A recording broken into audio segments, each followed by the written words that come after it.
Hello everyone. आज हम MSc maths entrance exam 2016 के लीनियर अलजेब्रा पेपर के सभी मल्टीपल चॉइस क्वेश्चंस को सोल्व करेंगे। पिछले वीडियोस में हम 2017, 2018 और 2019 ईयर के एंट्रेंस एग्जाम के लीनियर अलजेब्रा पोर्शन के सभी मल्टीपल चॉइस क्वेश्चन सोल्व कर आ चुके हैं। तो आप उन क्वेश्चन के सॉल्यूशन भी प्लेलिस्ट में जाकर देख सकते हैं और उस फॉर्म के क्वेश्चन आप खुद से और ट्राई कर सकते हैं। तो आइए अब हम 2016 के लीनियर अलजेब्रा क्वेश्चंस को सोल्व करते हैं। फर्स्ट मल्टीपल चॉइस क्वेश्चन की स्टेटमेंट को पढ़ते हैं। If W equal to this set is a subspace of R4 then dimension of W is. इस मल्टीपल चॉइस क्वेश्चन में हमें एक सबस्पेस गिवन है W और ये R4 वेक्टर स्पेस का सबस्पेस हमें गिवन है। हमें फाइंड आउट करना है कि इस W सबस्पेस का डायमेंशन कितना हो। तो डायमेंशन को फाइंड आउट करने से पहले हम W सेट के कुछ एलिमेंट्स की फॉर्म को लिख लें ताकि हम W सेट के साथ अच्छे से फैमिलियर हो सके। हम जानते हैं कि W सेट अपने आप में सबस्पेस है, तो ये सबस्पेस है तो वेक्टर स्पेस जरूर होगा। तो 0 0 0 वेक्टर ये W सेट के अंदर जरूर होगा और हम देख सकते हैं ये vector B plus C plus D equal to 0 इस कंडीशन को भी सेटिस्फाई कर रहा है। हम W सेट के कुछ और एलिमेंट्स को लिखते हैं। 0 1 -1 0 ये एलिमेंट भी W सेट के अंदर जरूर होगा। कुछ और एलिमेंट्स को लिखते हैं। 2 1 -1 0 ये एलिमेंट भी W सेट के अंदर जरूर होगा। तो हम देख सकते हैं हम W सेट के कुछ एलिमेंट्स को हमने यहाँ पर लिख लिया है और अब हम W सेट के साथ अच्छे से फैमिलियर हो चुके हैं। अब कुछ हम ऐसे एलिमेंट लिख लेते हैं जो W सेट के अंदर नहीं होंगे। इस बात का मतलब 1 2 3 4 ये एलिमेंट R4 से बिलोंग करता है, लेकिन ये एलिमेंट W सेट के अंदर नहीं होगा क्योंकि हम देख सकते हैं B plus C plus D 0 के इक्वल नहीं आएगा। तो यहाँ से क्लियर है कि जो W सेट है वो अपने आप में R4 का प्रॉपर सबसेट है। तो यहाँ से हम इस पॉइंट को समझ सकते हैं कि जो W का डायमेंशन है वो वेक्टर स्पेस जो कि R4 हमें गिवन है इसके डायमेंशन से छोटा ही रहेगा। तो R4 का डायमेंशन ओवर R होता है 4, तो W का डायमेंशन 4 नहीं हो सकता। तो यहाँ से जो फर्स्ट ऑप्शन है वो डिस्कार्ड हो जाता। अब हम रिजल्ट को डिस्कस करते हैं कि इस फॉर्म के क्वेश्चन अगर हमें एग्जाम में मिल जाए तो उन्हें हम कैसे सोल्व करेंगे। तो अगर इस फॉर्म के क्वेश्चन में आपको सबस्पेस का डायमेंशन निकालना हो तो रिजल्ट है कि जो वेक्टर स्पेस का डायमेंशन होता है, अगर हम वेक्टर स्पेस का डायमेंशन n अज्यूम करें, n में से हम number of linearly independent condition को अगर सब्ट्रैक्ट कर दे तो जो हमें नंबर ऑब्टेन होगा वही उस सबस्पेस का डायमेंशन होता है। एग्जांपल के लिए इस W सेट को ही हम ऑब्जर्व करते हैं।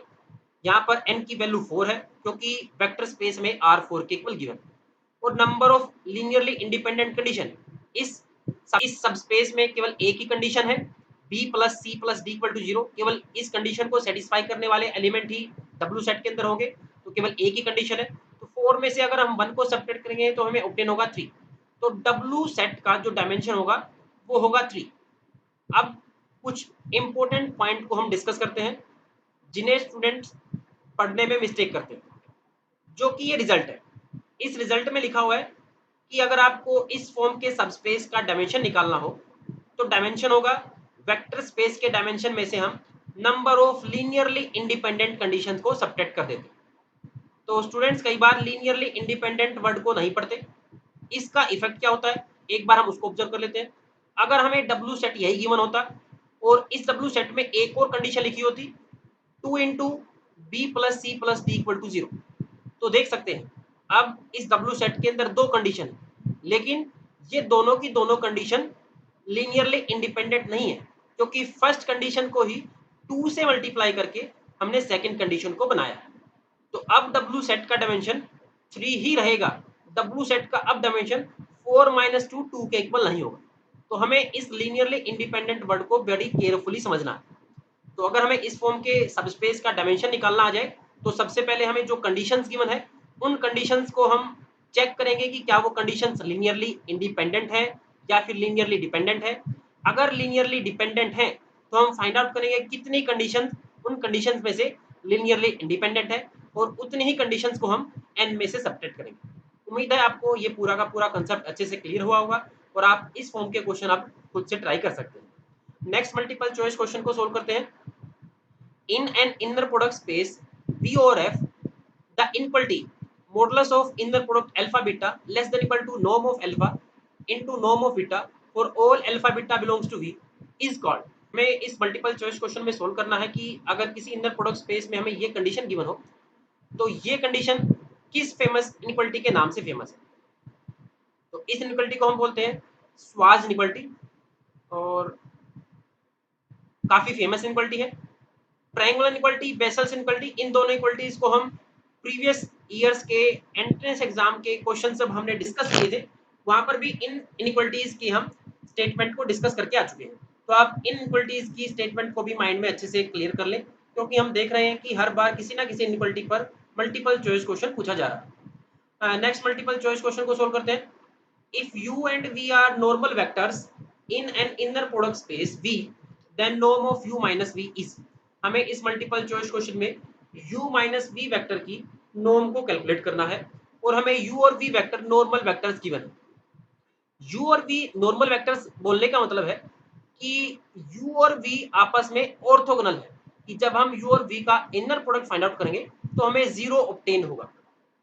और यहाँ पर नॉर्मल वेक्टर को बोलने का मतलब ये भी है कि ये वेक्टर नॉर्मलाइज वेक्टर है। इस बात का मतलब जब हम इन वेक्टर्स की नॉर्म कैलकुलेट करेंगे तो हमें 1 ऑब्टेन होगा।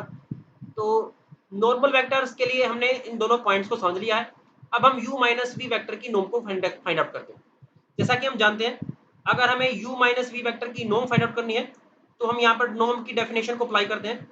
Norm of this vector is equal to u minus v का u माइनस वी के साथ इनर प्रोडक्ट और इस सारे का स्क्वायर रूट। तो जैसा कि हमें norm of u minus v calculate करना है और इसे कैलकुलेट करने के लिए हमें इस इनर प्रोडक्ट को कैलकुलेट करना होगा। तो एक बार हम दोनों साइड स्क्वायर करते हैं। u माइनस वी की नॉर्म का square is equal to inner product of u minus v with itself. तो अब हम इस इनर प्रोडक्ट को ओपन करते हैं। तो जब हम इसे ओपन करेंगे तो हमें ऑब्टेन होगा u का u के साथ इनर प्रोडक्ट माइनस u का v के साथ इनर प्रोडक्ट माइनस v का u के साथ इनर प्रोडक्ट और प्लस v का v के साथ इनर प्रोडक्ट। जैसा कि हमें गिवन है u और v नॉर्मल वेक्टर है, इस बात का मतलब u का v के साथ इनर प्रोडक्ट 0 आएगा। तो ये दोनों की दोनों टर्म 0 हो जाती हैं। हमें ऑब्टेन होगा norm of u square plus norm of v square. जैसा कि हमें इस मल्टीपल चॉइस क्वेश्चन में हमने एज्यूम किया है कि जो u और v वेक्टर हमें गिवन है इन दोनों वेक्टर की जो नॉर्म है वो 1 के इक्वल है। यहाँ पर हम इन दोनों वैल्यूज को पुट करते हैं तो हमें ऑब्टेन होगा 2। लेकिन हमें तो u माइनस v की नॉर्म को फाइंड आउट करना था। यहाँ से हमें ऑब्टेन हुआ है u माइनस v की नॉर्म का स्क्वायर 2 के इक्वल ऑब्टेन हुआ है। तो u माइनस v की नॉर्म हमें ऑब्टेन होगी स्क्वायर रूट ऑफ 2। तो इस मल्टीपल चॉइस क्वेश्चन का जो करेक्ट ऑप्शन है वो है ऑप्शन डी। तो इस तरीके से नॉर्म पर मल्टीपल चॉइस क्वेश्चन पूछा जा सकता है। हमें नॉर्म को ओपन करना आना चाहिए। नेक्स्ट मल्टीपल चॉइस क्वेश्चन को सोल्व करते हैं। Which of the following is orthogonal set. हमें फाइंड आउट करना है कि कौन सा सेट ऑर्थोगोनल सेट है। और ऑर्थोगोनल सेट चेक करने के लिए एक बार हम ऑर्थोगोनल सेट की डेफिनेशन को समझ लेते हैं। मान लेते हैं हमें u, v और w ये 3 वेक्टर्स गिवन है और हमें चेक करना है कि ये सेट ऑर्थोगोनल होगा या नहीं होगा। तो ऑर्थोगोनल चेक करने के लिए हमें u का v के साथ इनर प्रोडक्ट, v का w के साथ इनर प्रोडक्ट, u का w के साथ इनर प्रोडक्ट, इन तीनों इनर प्रोडक्ट को फाइंड आउट करना होगा और हमें चेक करना होगा कि क्या ये तीनों इनर प्रोडक्ट 0 के इक्वल आते हैं। अगर ये तीनों इनर प्रोडक्ट 0 के इक्वल आते हैं तो हम इस सेट को ऑर्थोगोनल सेट बोलते हैं। जैसा कि नाम में ही इसका मीनिंग छिपा हुआ है ऑर्थोगोनल। u और v वेक्टर ऑर्थोगोनल होंगे अगर इसका अंदर प्रोडक्ट 0 आ जाए। ऑर्थोगोनल बोलने का मतलब यही है कि u और v वेक्टर परपेंडिकुलर होंगे। तो हमें इन इनर प्रोडक्ट्स को चेक करना होगा।